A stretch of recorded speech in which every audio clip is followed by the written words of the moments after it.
Howdy folks, it's Mama B, and today I'm making a wax melter.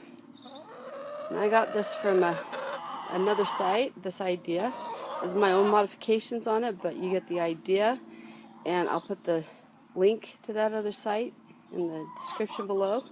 But I'm basically starting out with this beehive super, and if you don't have one of these laying around, well, probably any box will do, come to think of it, but this wooden beehive super makes it kind of solid, so it's an old one, but it'll do the trick. So first I'm starting with that, and then what you do is you just take one of these turkey roasting aluminum disposable tins, right? And you just fit that right inside of this bee super. Now it's a little bit long, so it's going to bend a little bit. I'm just going to push it right down in there.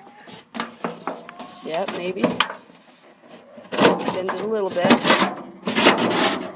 But basically just get it put in there. That's just to catch your wax drippings. Alright, so it's a little bit bent up, but it'll do the trick. Okay, the next thing is you need some kind of a net or a strainer type thing. Okay, so let's just get to it.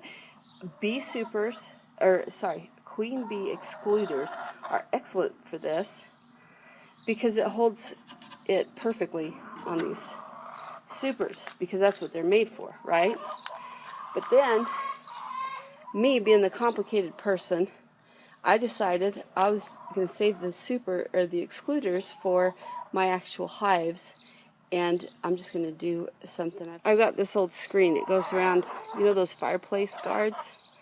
Well, whoops, we had one that fell too many times and the screen just came right out of it, so I'm just using that.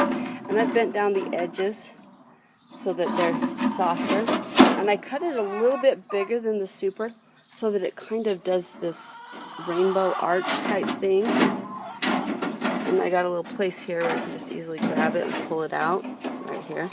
And so it's just a little flat, but it doesn't matter really. So I figure if this sits down in there, then I only have to use one super instead of two, like the original instructions say. And then here's the wax.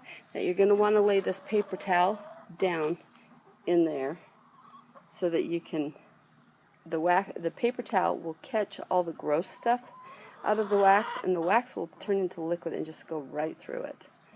So this is the plan. Let's see if it works. Alright, so I've got my paper towel, my wax sitting on it, and my strainer type mesh. Now the other thing you need is a piece of glass, something that the sunlight can get through, right? But the heat cannot escape, so it'll turn it into like an oven. So here I've got this piece of glass, and it's just a door from a stereo cabinet. So I knew that would come in handy one day. So there it is. Now we're just going to let the sun heat it up. We'll come back in a couple of hours. Right now we're in the shade. It's better for working that way on these hot days. Also, you need a hot day, right, to melt this wax. But we'll come back in a couple of hours and see how it's doing. But here's hoping. Thanks. Check that out. Chickens are interested in that wax melter.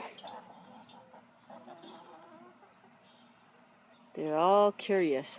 It's going to be the Gabby of the backyard today.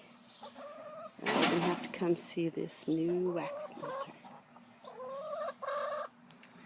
Okay, it's been a few hours, and look at all that wax. It's all melted down. It's dripping down into the bin below it. I did make one critical mistake. I don't know if you can tell what it was, but I'm going to explain it to you. You see, I set this super on this kind of a table. There's lots of holes in there. So it did not actually bake for a little bit. So instead I put this bee lid on top of it. It won't catch any of the wax because the bin's catching the wax, but it closes it up so no airflow, and this heats up like an oven. And look at it working.